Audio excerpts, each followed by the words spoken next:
Good morning all of you. सारे के सारे साथियों को नमस्कार। स्वागत है आज एक बार फिर से आपका कम्युनिटी की दुनिया में। सभी को राधे राधे। कैसे हो? सबके सब बहुत अच्छे हो ना, और अपनी पढ़ाई भी अच्छे से कर रहे हो। तो आज अपन एक नई टॉपिक को स्टार्ट करने जा रहे हैं जिसका नाम है आपका हेल्थ केयर ट्रेंड्स। क्या नाम है? Health care trends. Health care का मतलब आप सब अच्छी तरीके से जानते हो। हेल्थ केयर का मतलब क्या होता है? हेल्थ केयर का मतलब होता है स्वास्थ्य देखभाल। और अपन क्या देख रहे हैं? Health care trends. ट्रेंड्स से आप सब अच्छी भली बातें समझते हो कि ट्रेंड्स किसको बोलते हैं। यानी ट्रेंड्स यानी कि प्रचलन हो गया। अपन बोलते हैं ना, यार आजकल सलवार सूट का ट्रेंड्स चल रहा है, यार आजकल प्लाजो का ट्रेंड्स चल रहा है, यार आजकल ये कुर्ता पजामा का ट्रेंड्स चल रहा है। तो ट्रेंड्स का मतलब क्या होता है? वैसे भाई हेल्थ केयर का भी तो कुछ जमाना होता है, इसमें भी तो कुछ अलग अलग ट्रेंड चले थे। तो कौन कौन से इसमें ट्रेंड्स चले थे उसके बारे में अपन देख रहे हैं।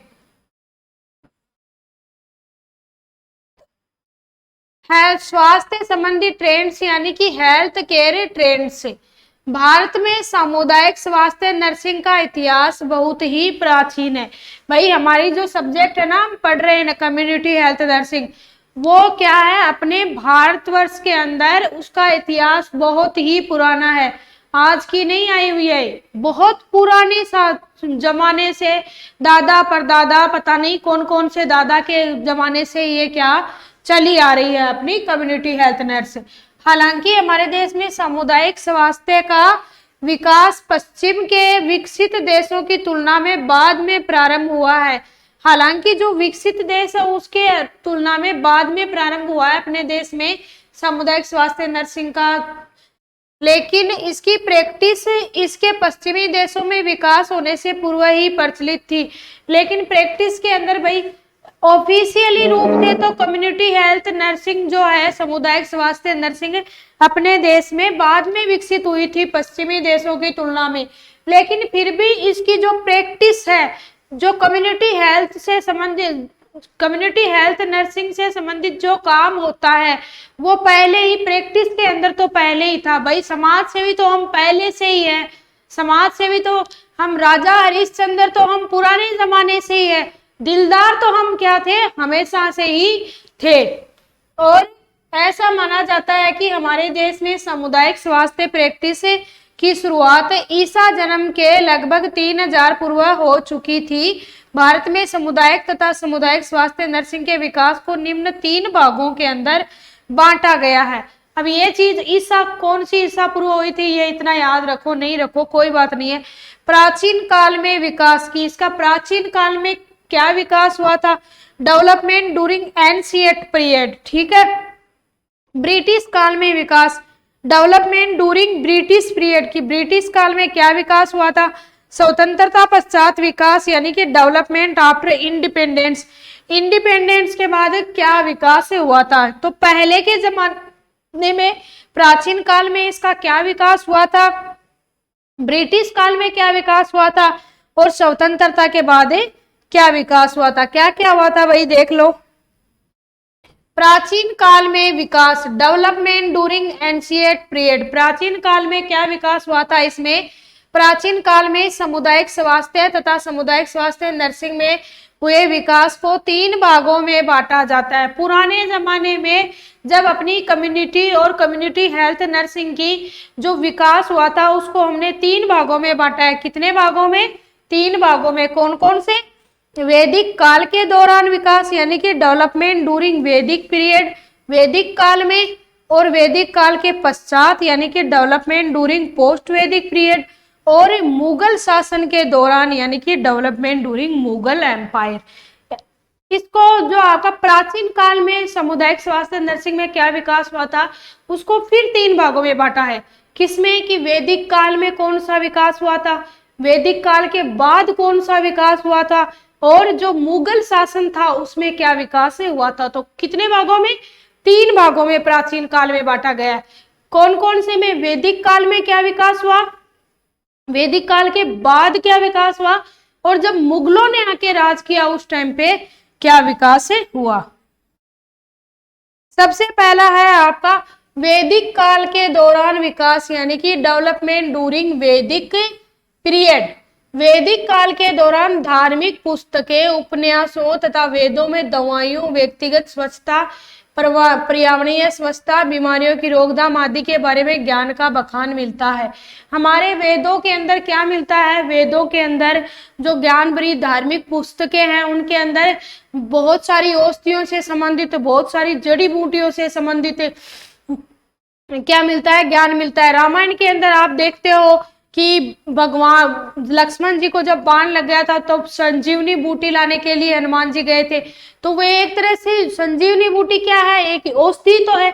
तो वो संजीवनी बूटी अपन किसके अंदर पढ़ रहे हैं? हमारी रामायण के अंदर, धार्मिक पुस्तक के अंदर संजीवनी बूटी पढ़ रहे हैं।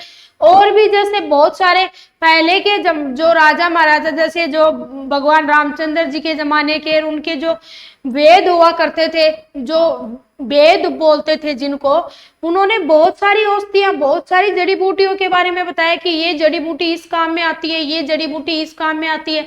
तो वो क्या था? वो एक तरह से हेल्थ की केयर ही तो करते थे। भाई भगवान राम के जो भाई लक्ष्मण जी थे उनको बाण लग गया था, तब हनुमान जी जाके संजीवनी बूटी लाए थे। तो वो एक तरह से क्या थी? वो औषधि तो थी। ठीक है, समझ गए हो ना अच्छी तरीके से? तो बीमारियों की रोकथाम के बारे में बताया गया, उनको हमें बताया गया है। तुलसी जो होती है, आपको पता है, वो तुलसी और पीपल दो ही ऐसे पेड़ है जो कि आपको 24 आवर से एटीएम की तरह अवेलेबल रहते हैं ऑक्सीजन देने के लिए। कौन से? आपके दो पेड़ है, तुलसी और पीपल का पेड़।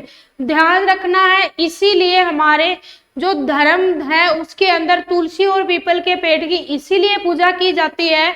ऐसे हर चीज तथ्य के ऊपर आधारित होती है। एटीएम की तरह 24 आवर अवेलेबल रहते हैं हमें ऑक्सीजन देने के लिए। कौन? तुलसी और पीपल का पेड़।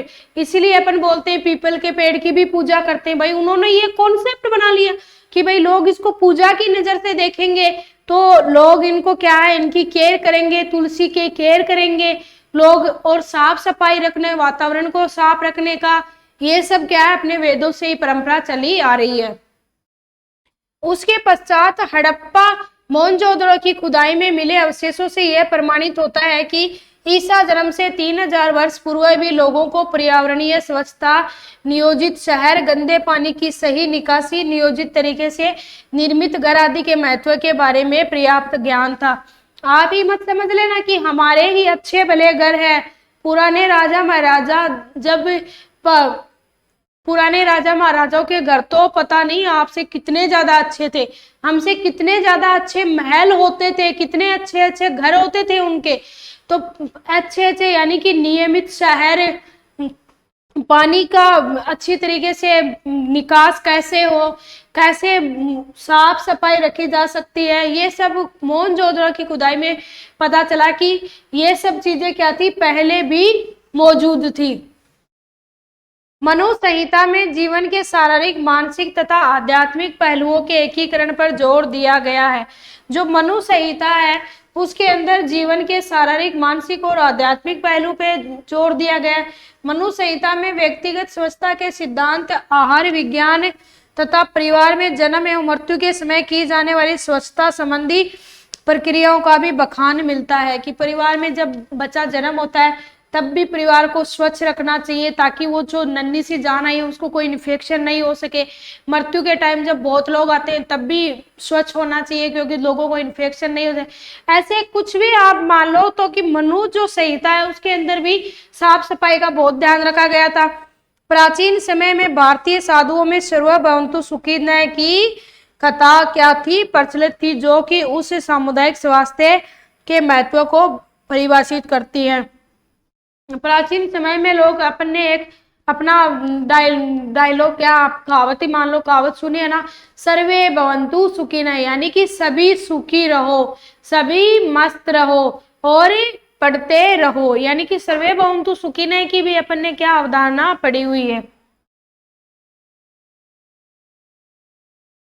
उसके बाद में वैदिक काल के पश्चात यानी कि डेवलपमेंट ड्यूरिंग पोस्ट वैदिक पीरियड की, वैदिक काल के बाद कौन सा डेवलपमेंट हुआ था, तो इसकी अवधि ईसा जन्म से 500 वर्ष पूर्व से लेकर ईस्वी 700 तक शुरुआत के बौद्ध धर्म के उद्भव के साथ मानी जाती है। ये कब हुआ था? जब बौद्ध धर्म का उद्भव हुआ था उस तक इसकी उत्पत्ति हुई थी। इस काल में बौद्ध धर्म तथा जैन धर्म की शिक्षाएं अधिक प्रचलन थी।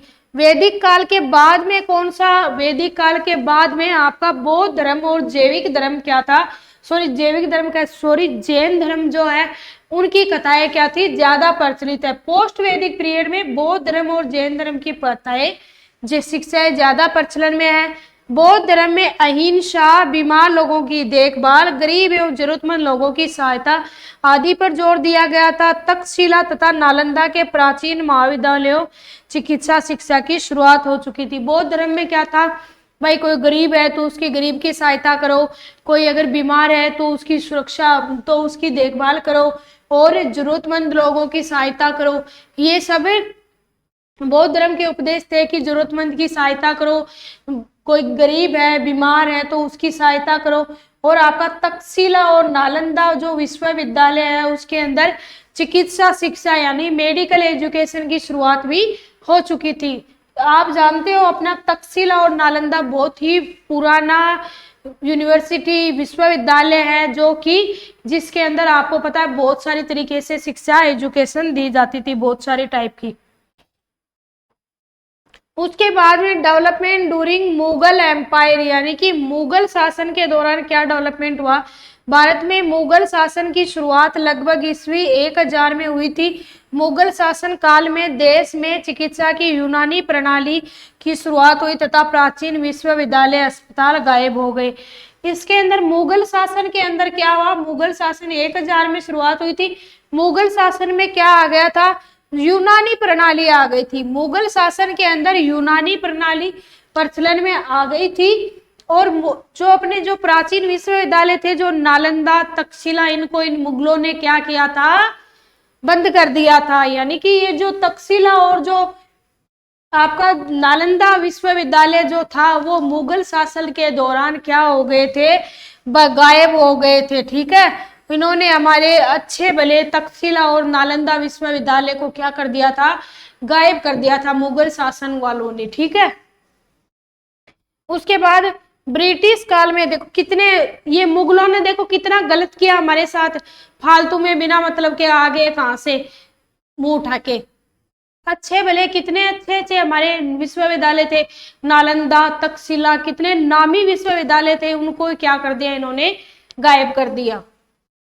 ब्रिटिश काल में विकास, डेवलपमेंट ड्यूरिंग ब्रिटिश पीरियड में क्या विकास हुआ? भारत में 1757 से लेकर 1947 तक, आपको सबको पता ही है अंग्रेज कब तक रहे थे हमारे देश के अंदर? 1947 तक रहे थे, तक ब्रिटिश काल माना जाता है तथा इस 190 वर्ष की अवधि में अपन एवरेज मानते हैं 200 साल तक राज किया था अंग्रेजों ने हमारे ऊपर।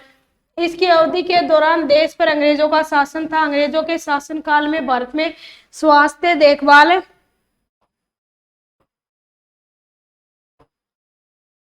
और स्वतंत्रता पश्चात विकास, डेवलपमेंट आफ्टर इंडिपेंडेंस, कि हमारी स्वतंत्रता के बाद क्या क्या विकास हुए थे, वो विकास तो हमने किए हैं अभी तक हमें पता ही है। स्वतंत्रता प्राप्ति के पश्चात देश में प्रभावी स्वास्थ्य सेवाओं का नियोजन एवं क्रियान्वयन सुनिश्चित करने के लिए केंद्र तथा राज्य स्तरों पर स्वास्थ्य मंत्रालय की स्थापना की गई। जो आपकी स्वास्थ्य सेवाएं हैं उनको बेहतर तरीके से चलाने के लिए केंद्र के स्तर पर, राज्य के स्तर पे क्या किया गया? स्वास्थ्य सेवाओं का क्रियान्वयन किया गया और स्वास्थ्य मंत्रालय की स्थापना की गई। भारत सरकार ने विभिन्न संक्रामक, कम्युनिकेबल तथा नॉन कम्युनिकेबल बीमारियों की रोकथाम हेतु कई राष्ट्रीय कार्यक्रम चलाए, जैसे राष्ट्रीय मलेरिया नियंत्रण कार्यक्रम, राष्ट्रीय परिवार नियोजन कार्यक्रम। भारत ने अपने भारतवर्ष के अंदर, चाहे वो आपकी कम्युनिकेबल बीमारी को रोकने के लिए हो गया, चाहे आपकी नॉन कम्युनिकेबल बीमारी को रोकने के लिए हो गया, बहुत सारे तरीके से कार्यक्रम चलाए गए।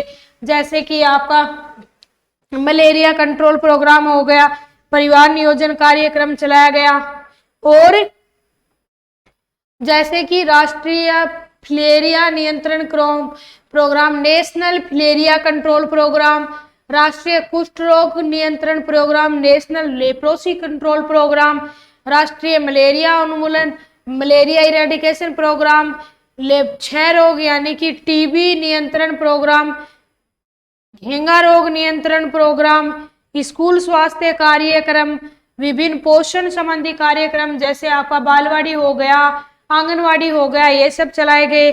आईसीडीएस समेकित बाल विकास योजना का मतलब होता है, हिंदी में पूछ लेते हैं, क्वेश्चन याद रखना है कभी कभार। आईसीडीएस की फुल फॉर्म क्या है? तो समेकित बाल विकास, क्या है? समेकित बाल विकास योजना। आईसीडीएस की फुल फॉर्म क्या है बच्चों? समेकित बाल विकास योजना। क्या? समेकित बाल विकास योजना। और integrated child development scheme, integrated child development scheme और समेकित बाल विकास योजना नाम है इसका। और राष्ट्रीय कैंसर नियंत्रण प्रोग्राम, या फिर आपका टोबैको कंट्रोल प्रोग्राम मान लो, स्मोकिंग कंट्रोल प्रोग्राम मान लो, ये सब क्या है आप सब अच्छी तरीके से जानते हो कौन कौन से प्रोग्राम चल रहे हैं। मलेरिया को कंट्रोल करने के लिए, लेप्रोसी को कंट्रोल करने के लिए परिवार नियोजन का कार्यक्रम चल रहा है, इम्यूनाइजेशन का कार्यक्रम चल रहा है, पोलियो को इरेडिकेट करने का कार्यक्रम चल रहा है। ये सब बहुत सारे प्रकार के कार्यक्रम क्या है हमारे देश के अंदर चल रहे हैं।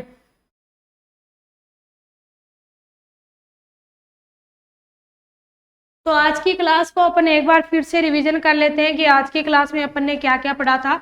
तो आज की क्लास में अपन ने देखा था हेल्थ केयर ट्रेंड्स। क्या देखा था?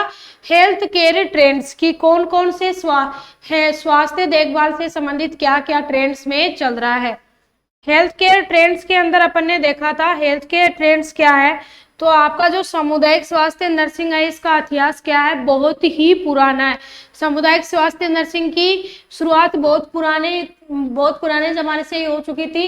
हालांकि हमारे देश में सामुदायिक स्वास्थ्य नर्सिंग का विकास पश्चिमी देशों की तुलना में बाद में हुआ था। पश्चिमी देशों के अंदर इसका विकास पहले हो गया था, लेकिन हमारे देश के अंदर पश्चिमी देशों की तुलना में सामुदायिक स्वास्थ्य नर्सिंग का विकास बाद में हुआ था। लेकिन फिर भी इसकी जो प्रैक्टिस है वो हमारे देश में बहुत पश्चिमी देशों से पहले ही शुरू हो चुकी थी। और सामुदायिक स्वास्थ्य नर्सिंग को इसके विकास को 3 भागों में बांटा गया है कि प्राचीन काल में क्या विकास हुआ था, ब्रिटिश काल में क्या विकास हुआ था और स्वतंत्रता के पश्चात क्या विकास हुआ था। कितने भागों में बांटा गया है? 3 भागों में। प्राचीन काल में क्या विकास हुआ था और ब्रिटिश काल में क्या विकास हुआ था और स्वतंत्रता के पश्चात क्या विकास हुआ था। उसके बाद में सबसे पहला अपना देख रहे हैं अपन प्राचीन काल में विकास। तो प्राचीन काल में विकास को फिर 3 भागों में बांटा गया है कि जो वैदिक पीरियड था उस वैदिक पीरियड में क्या विकास हुआ, पोस्ट वैदिक पीरियड यानी कि वैदिक पीरियड के बाद में क्या विकास हुआ था, और मुगल शासन के दौरान क्या विकास हुआ था। तो कौन कौन सा बांटा गया है? अरे बोलो बच्चों, फटाफट बोलो। क्या? वैदिक पीरियड के दौरान क्या विकास हुआ था, वैदिक पीरियड के बाद क्या विकास हुआ था, और मुगल शासन के दौरान क्या विकास हुआ था। वैदिक पीरियड के दौरान अगर अपन विकास की बात करें तो हमारी बहुत सारी जो धार्मिक पुस्तकें हैं, जो ग्रंथ हैं, उनके अंदर बहुत सारी औषधियों के बारे में हमें ज्ञान मिलता है, बहुत सारी बीमारियों को रोकने के बारे में हमें ज्ञान मिलता है। और वैदिक काल से ही आपकी स्वच्छता और साफ सुथरा वातावरण, इससे रिलेटेड क्या चल रहा है, वैदिक काल से ये कॉन्सेप्ट हमारा चल रहा है। और मोहनजोदड़ो की खुदाई में ये हमें जो हड़प्पा एवं जो मोहनजोदड़ो की जो खुदाई हुई थी उसके अंदर हमें पता चलता है कि जो प्राचीन काल के लोग थे वो भी क्या थे, साफ सफाई के प्रति बहुत जागरूक थे। अच्छे भले एकदम नियोजित ऐसे एकदम ऑर्गेनाइज्ड शहर होने चाहिए, अच्छे भले घर होने चाहिए, इन सब के लिए वो क्या थे, जागरूक थे। और जो मनु संहिता के अंदर आपके जीवन के जो शारीरिक मानसिक और आध्यात्मिक जो पहलू होते हैं उनकी एकीकरण के ऊपर जोर दिया गया मनु संहिता के अंदर। और जो मनु संहिता में व्यक्तिगत स्वच्छता, आहार विज्ञान, इन सब पे भी आपको बताया गया। और मृत्यु के समय और मृत्यु के बाद में जब जन्म के समय क्या स्वच्छता रखनी चाहिए और मृत्यु के समय क्या स्वच्छता रखी जाती है उनके बारे में भी बताया गया है। और सर्वे भवन्तु सुखिनः की कहावत भी प्रसिद्ध थी।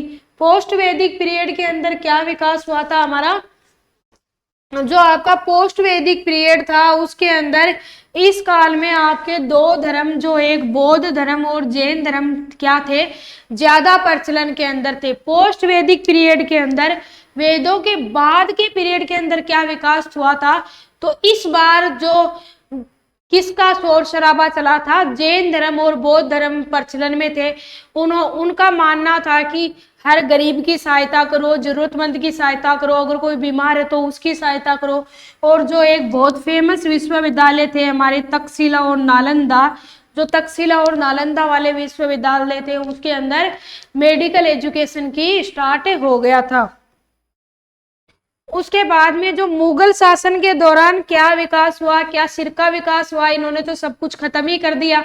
मुगल शासन के दौरान जो हमारे तक्षशिला और जो नालंदा विश्वविद्यालय चल रहे थे उनको इन्होंने बंद कर दिया। तो क्या विकास करके गए, और इन्होंने क्या किया, जो यूनानी सिस्टम है वो चला था मुगल शासन के दौरान। उसके बाद में ब्रिटिश पीरियड के अंदर क्या विकास हुआ था हमारे देश में, तो ब्रिटिश शासन को आप 1757 से लेके 1947 तक ब्रिटिश शासन चला था। 190 वर्ष से अपन लगभग राउंड फिगर में 200 वर्ष मानते हैं। उसके दौरान भी, ब्रिटिश शासन के दौरान भी थोड़ा बहुत तो विकास हुआ था हमारे देश में।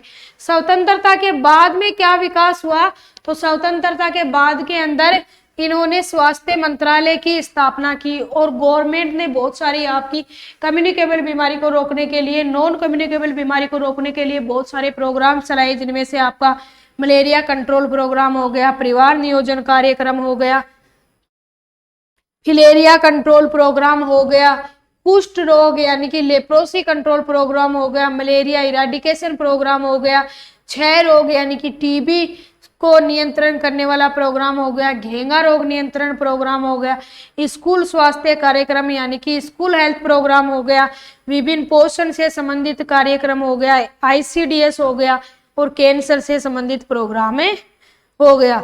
तो हेल्थ केयर ट्रेंड्स आपको, उम्मीद करती हूँ आपको अच्छी तरीके से समझ में आ गए होंगे। तो thanks to all of you. आज की क्लास में अपन इतना ही पढ़ेंगे। Thank you.